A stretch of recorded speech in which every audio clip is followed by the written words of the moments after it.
Lyra stepped off the transport platform and blinked at the human household before her, trying to appear composed while her internal systems overloaded.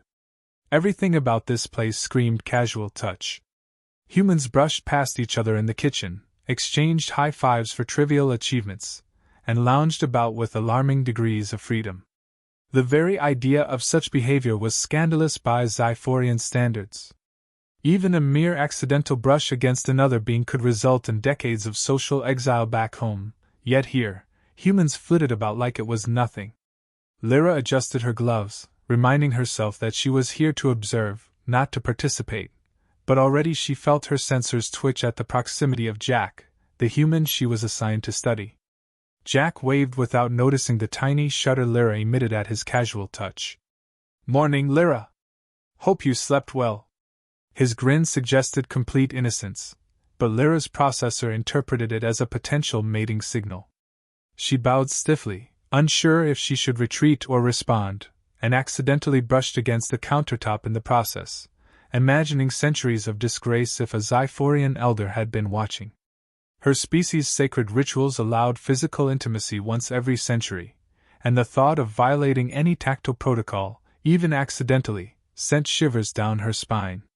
Humans were astonishingly tactile creatures.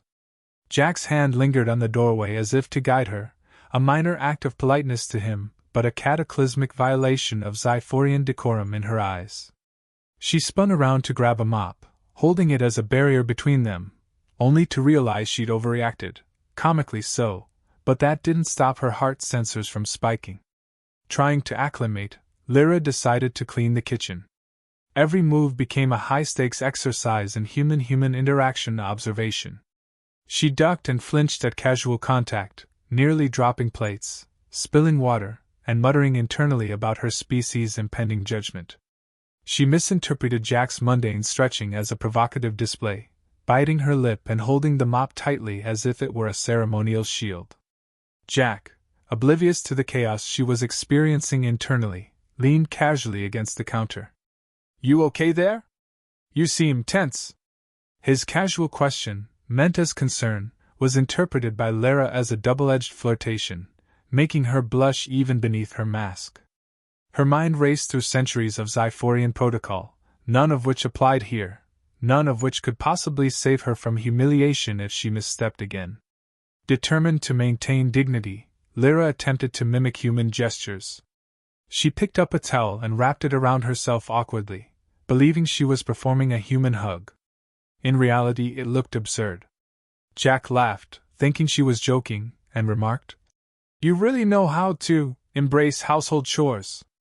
The double entendre sailed right over Lyra's head, though it made her sensors spike in panic and confusion. She tried to observe humans in more controlled ways, noting that Jack's casual gestures, scratching his head, flexing, even yawning, could be misinterpreted as signals in her cultural context. Lyra jotted notes obsessively, scribbling in her datapad. Human male exhibits alarming tendencies toward unregulated touch. Possible mating protocol unclear. Exercise extreme caution. Each note seemed increasingly ridiculous, but she could not stop herself from cataloging every human nuance, especially those involving inadvertent skin contact. Jack, leaning casually on the counter again, noticed her focused intensity and chuckled.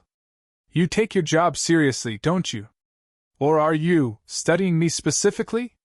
Lyra froze, calculating probabilities. "Studying general cultural patterns," she said carefully, her voice precise but trembling with a mixture of fear and fascination. She moved to rinse a cup, but her hand brushed Jack's arm this time, and both flinched. Lyra's internal systems screamed, catastrophic violation detected. Jack merely raised an eyebrow, smirked, and said, "Well, that's closer than most new maids get."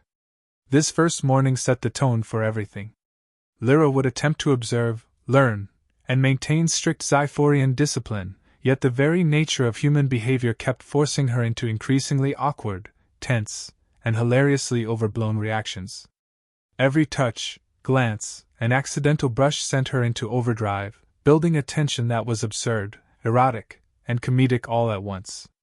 Her mission was simple on paper: study humans. In practice, it was a chaotic dance of panic, fascination, and bewildering attraction that neither her species' centuries-old protocols nor Jack's oblivious charm could prepare her for. Lyra decided that observation alone was no longer sufficient. If she was to understand human intimacy, she needed to experiment, carefully, scientifically, and without violating her species' sacred code more than absolutely necessary. She began with objects, selecting the most innocuous items in the house: a plush pillow, a towel, a vase.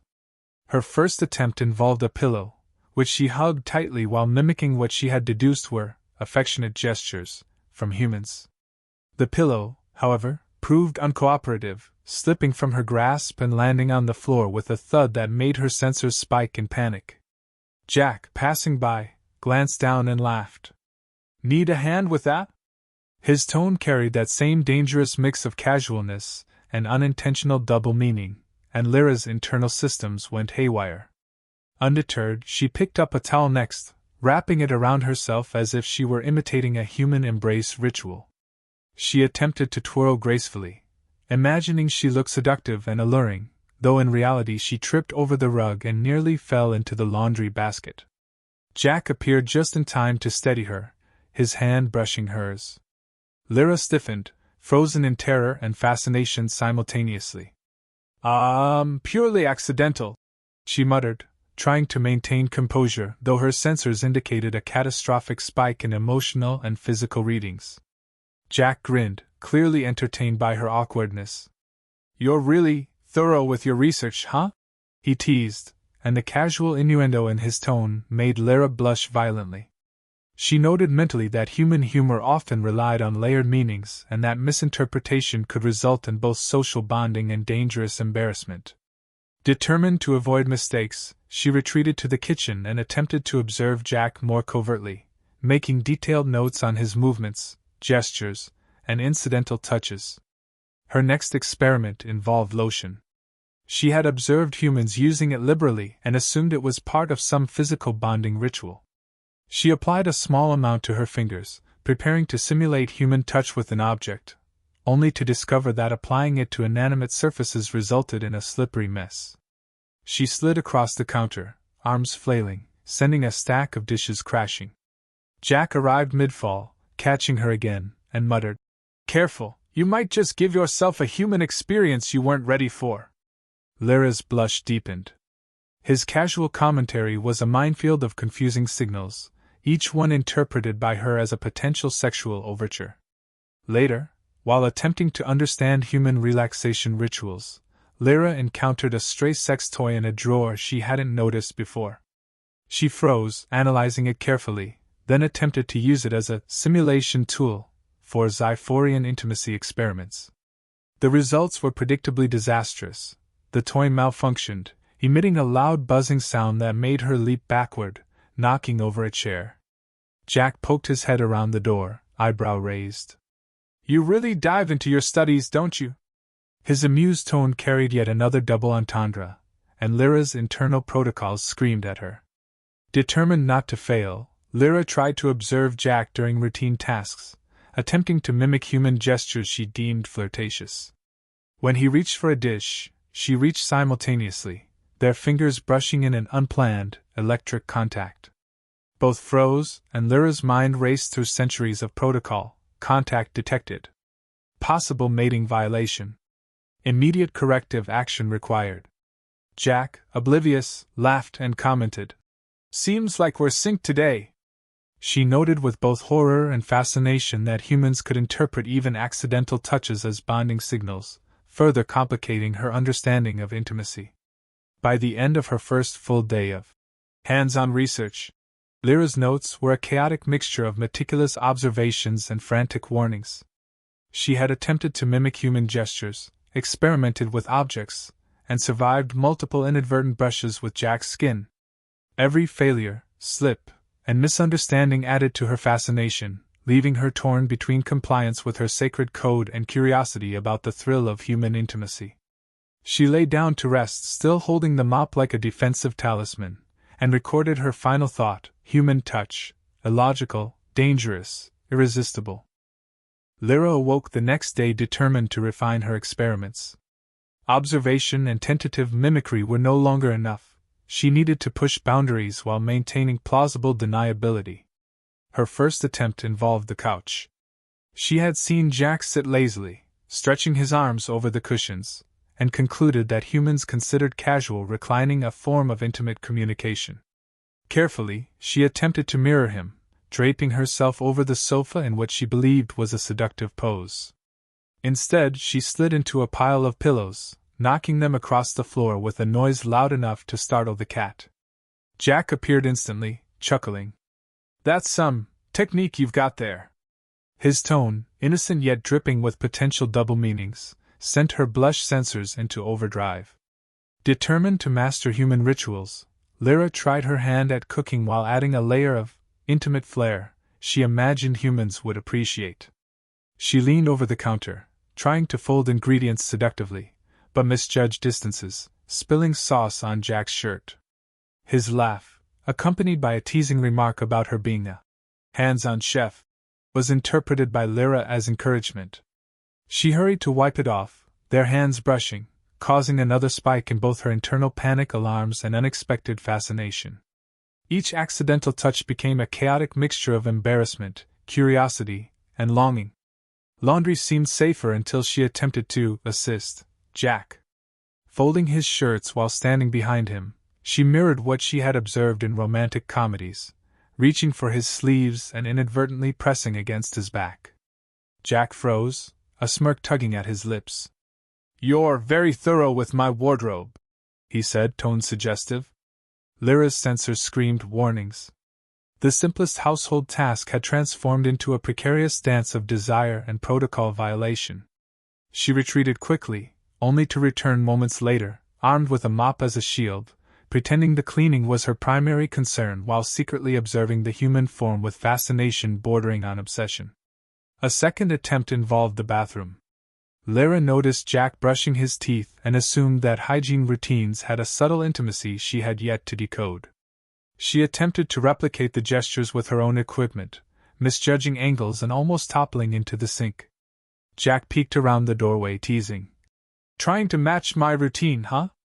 The playful tone, combined with her clumsiness, had her internally cataloging this as an advanced human bonding technique, though in practice it resembled slapstick more than seduction. In the afternoon, she attempted another experiment with a chair. She had seen humans casually perch and swing a leg, an activity she deemed an indicator of flirtation. Mimicking this, she lost balance and tumbled, knocking over a stack of magazines. Jack caught her just in time, their bodies brushing in an unplanned, charged contact.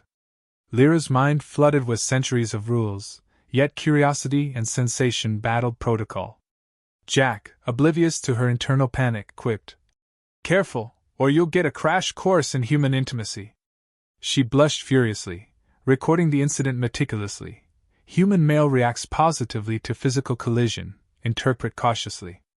By evening, Lyra had escalated her experiments to Zyphorian-inspired gestures combined with human cues.